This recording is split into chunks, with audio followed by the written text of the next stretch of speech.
नमस्कार, माझ्या चॅनलमध्ये तुमचं स्वागत आहे। तर आज आपण बनवूयात अख्खा मसूरची भाजी।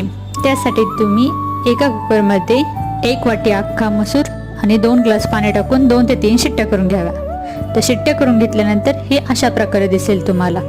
तर पुढचे साहित्य त्यासाठी घेऊ 1 कांदा, कोथिंबीर, टोमॅटो आणि लसूण पेस्ट।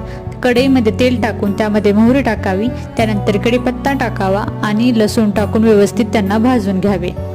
त्याच्यानंतर त्यामध्ये कांदा टाकून घ्यावा आणि त्याच्यावरती मीठ टाकावे, त्याच्यामुळे कांदा लवकर भाजला गेला जातो। त्याच्यानंतर त्याच्यामध्ये टोमॅटो आणि हळद आणि चवीनुसार लाल तिखट टाकून ते व्यवस्थित मिक्स करून घ्यावे व त्याच्यानंतर त्याच्यामध्ये अख्खा मसूर टाकून व्यवस्थित भाजून घ्यावा व 1 ते 2 ग्लास पाणी ओतावे।